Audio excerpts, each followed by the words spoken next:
Mr. Eric Falt, welcome to our NGO's World Day today. Thank you.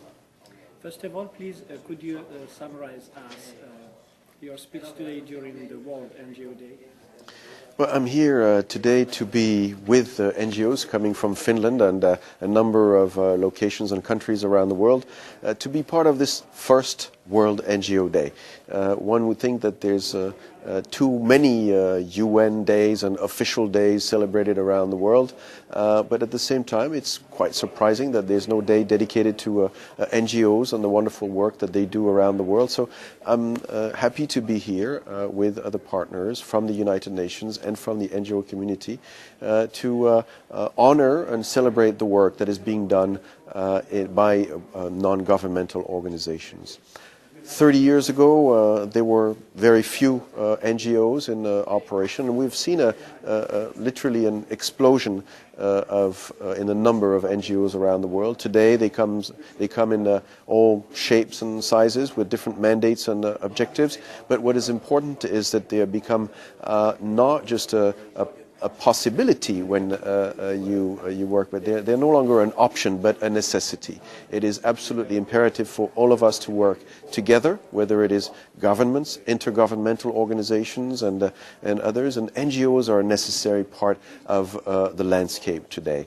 I think it's the organizers of this day think that it deserves to be celebrated regularly around the world. And again, while there's probably too many of these days, I think there should be a commemoration of the celebration of the work done by NGOs worldwide.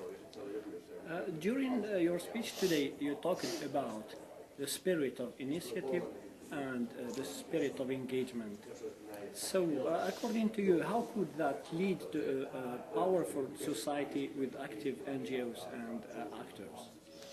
NGOs bring something that sometimes governments or even the United Nations cannot bring, which is indeed the spirit of initiative. This, I would say, passion.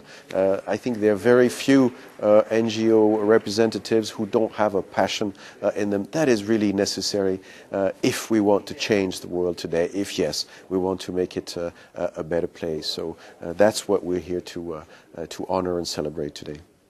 You talked also about some partnership between your department and the International Federation of Journalists. Please, could you tell us what's the nature of this collaboration with FIG?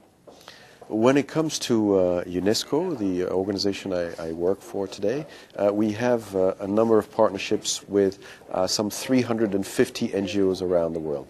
Some are active in the traditional areas of competence of UNESCO, starting with culture, starting with education, but we have increasingly adopted, if you want, as partners, institutions who work in the field of freedom of expression, freedom of the press. One of the many partners that we have help us every year, for instance, celebrate World Press Freedom Day. There's a growing number of NGOs active in this field as well today. Thank you. Please, could you tell us also what are the main tasks that you are doing as Assistant Director General for External Relations and Public Information in UNESCO? Essentially, the sector I'm responsible for is looking after three types of activities. We look at political affairs, we look at outreach to civil society, and public information and communication. So it is in that context that I interact with a network of NGOs around the world who are active in all the fields of competence of UNESCO. So last question, let's go back just a little bit to your background. So during the 90 years, so you held different positions in United Nations peacekeeping and humanitarian operations. So you have been in Cambodia, in Haiti, and in Iraq as well.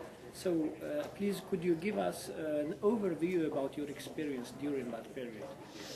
Well, more importantly than talking about myself, I think it would be important to note that in all these operations, indeed, I have been able to interact with wonderful partners coming from civil society and NGOs. That's where I have personally gained respect for the work of NGOs, and also why I'm here with you today, whether it is in peacekeeping and humanitarian operations and development work. I have been able to observe NGOs coming from all walks of life who contribute to the objectives of the international community in any given operation. And I think it is for that reason that we are all here today, is to celebrate this spirit and this engagement. Mr. Eric Falt, thank you for sharing your experience with World NGO Day. Thank you very much. Thank you. Thank you very much, and good luck.